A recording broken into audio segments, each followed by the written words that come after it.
Thank you for listening to PoliticalStorm.com. I'm John Small. For those of you who watch the news, you might have noticed a little media bias in the last couple of weeks. At the Republican National Convention, Pat Smith, her son Sean Smith, was one of the victims at Benghazi. Pat Smith spoke on July 18th. The media came out and tried to tear her apart. And we'll get to some of the things that were said by the media in a moment. Now we go back to last week, and the Kahn family spoke at the Democratic National Convention, and the media certainly was not tearing them apart. In fact, they were empathizing with them, and they were pitting the Kahn family against Donald Trump. Now, here's the big difference. Pat Smith lost her son at Benghazi. Hillary Clinton was involved in Benghazi. Now, when you look at the Kahn family, they lost their son in battle, but it had nothing whatsoever to do with Donald Trump. Nothing. Now, did Donald Trump make some dumb comments on Twitter? I think so. I think he should have just steered clear of it completely, and I'm not sure why they don't take his Twitter account away from him once in a while. But here's the thing that I will say. Some other people should be apologizing for their words as well. Pat Smith spoke on July 18th at the Republican National Convention. Again, she lost her son in Benghazi. She very much blames Hillary Clinton for botching Benghazi. The media does not think it's a story at all, and they're trying to make Pat Smith look like a lunatic. This is a mother who lost her son, and she blames Hillary Clinton while she was Secretary of State. Hillary lied, by the way, about this whole incident and knows that she lied. It was caught on tape. But the media, of course, wants to make Pat Smith look like a villain, and they want to make Mr. Kahn look like a wonderful man. And I'm not saying anything about either of them because I don't know either of them. But here's what I will say. I think it's a little unfair to attack one person for bringing their dead son into this conversation and to glorify the next person for bringing their dead son into a conversation. Treat them the same. Take a listen to what The Nation had to say. They said of Pat Smith speaking at the Republican National Convention back on the 18th of July, a cynical exploitation of grief. I sure hope you said something like that about Mr. Kahn as well. I looked for it. I couldn't find it. How about MSNBC? They said on the 19th of July, it was a spectacle so offensive, it was hard to even comprehend.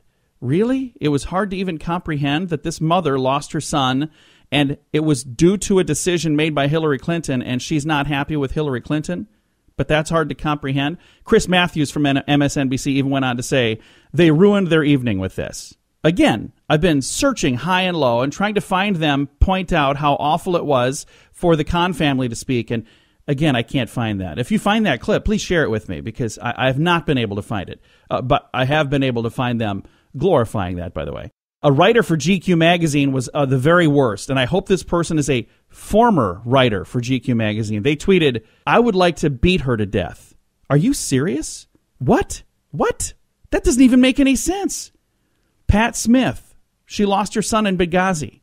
She's very disappointed right now with the decisions that were made by Hillary Clinton. She spoke out against Hillary Clinton at the Republican National Convention, and everybody attacked her.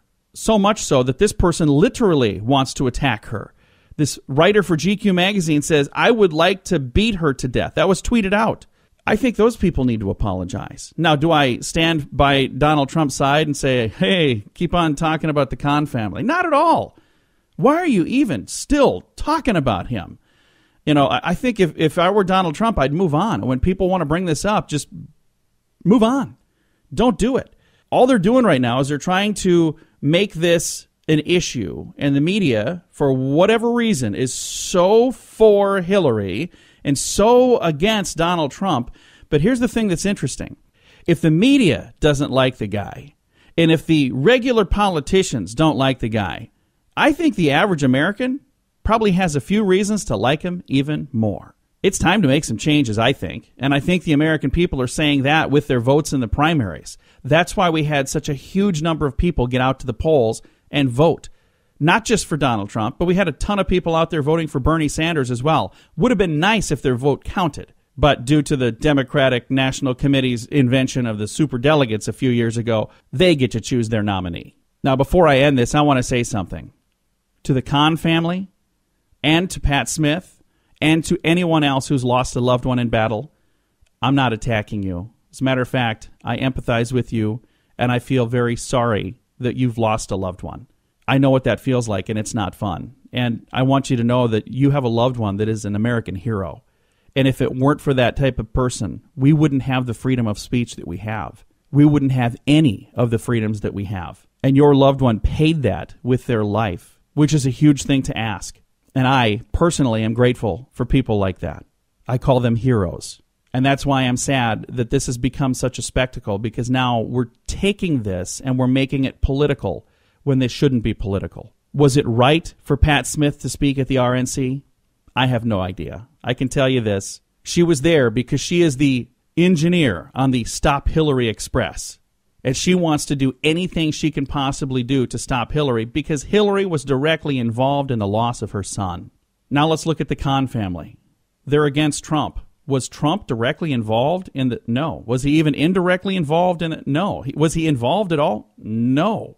Kahn family, you have been conned by the Democratic Party. They have dragged you into this. They have exploited your dead son, and I think that is sad. We've got a long road to Election Day, and I sure hope we're not taking detours like this every week. Thank you so much for listening to PoliticalStorm.com. If you haven't yet had a chance to open an account at the actual website, PoliticalStorm.com, you should do that. If you're listening to this podcast, you have some sort of interest in politics. Either that or you just think I have a wonderful voice, and that's probably not the case.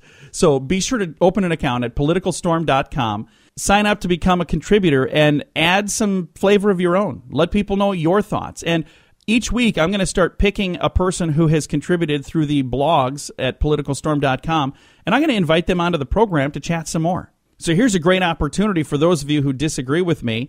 Write an article and then come on the program and talk to me about it. I'm very open to that. I love the fact that PoliticalStorm.com gives me a voice, and they give you a voice as well. But you have to accept it. If you want that voice, you have to open an account, you have to sign up. It doesn't cost you anything. And then you have to take a few moments to contribute. Let your thoughts be heard. You have a choice. And now you have a voice, too, at PoliticalStorm.com. Thank you for listening. I'm John Small.